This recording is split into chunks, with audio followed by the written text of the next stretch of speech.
The boss of one of the UK's largest business groups has been fired over complaints about his behaviour at work. Tony Danker will leave the CBI following an investigation over his conduct towards a female employee. 3 other CBI employees have also been suspended pending further investigation into a number of ongoing allegations, the group said. The group is also liaising with the police and said it would cooperate fully with any police investigations. Mr. Danker stepped aside in March after the CBI hired law firm Fox Williams to investigate several complaints about him. He has been dismissed with immediate effect and will get no redundancy package. Commenting on his dismissal, Mr. Danker tweeted that he was shocked to learn he'd been dismissed instead of being invited to put my position forward as was originally confirmed. Many of the allegations against me have been distorted, but I recognize that I unintentionally made a number of colleagues feel uncomfortable and I am truly sorry about that. The findings of the investigation into him for now remain unpublished. Last week, The Guardian newspaper reported separate sexual misconduct claims against CBI employees, including an allegation of rape at a summer boat party in 2019. Many of the most serious allegations predate Mr. Danker's time as Director General. In its statement on Tuesday, the CBI said, Tony Danker is dismissed with immediate effect following the independent investigation into specific complaints of workplace misconduct against him.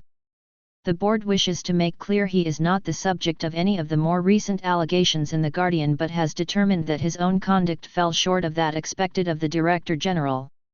The scandals have left the CBI facing its biggest crisis since it was founded in 1965. Some company executives who are members of the group have described it as an existential crisis for an organization that represents the interests of some 190,000 businesses across the UK.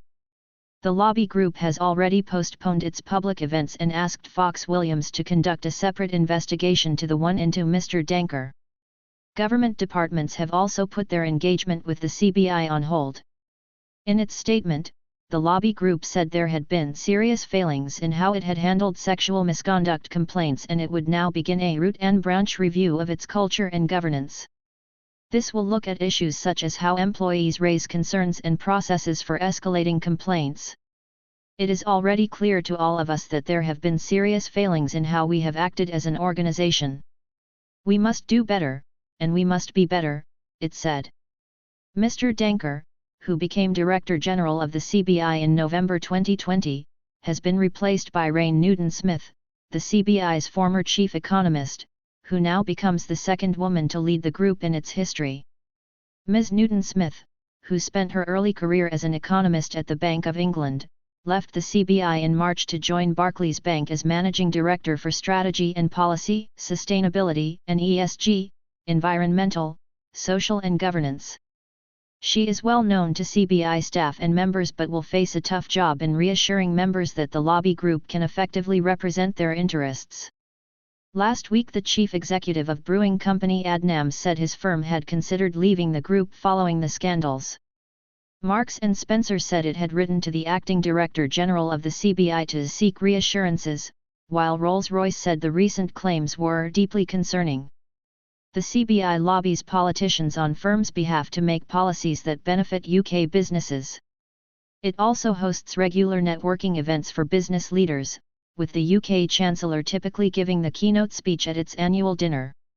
According to its most recently published accounts, £22 million of its £25 million income in 2021 came from membership fees. Tony Danker, who grew up in Belfast, has previously worked as a special advisor to the Treasury under the government of former Labour Prime Minister Gordon Brown. He has also been International Director then Chief Strategy Officer at Guardian News and Media. He is married, with 2 sons, and lives in London.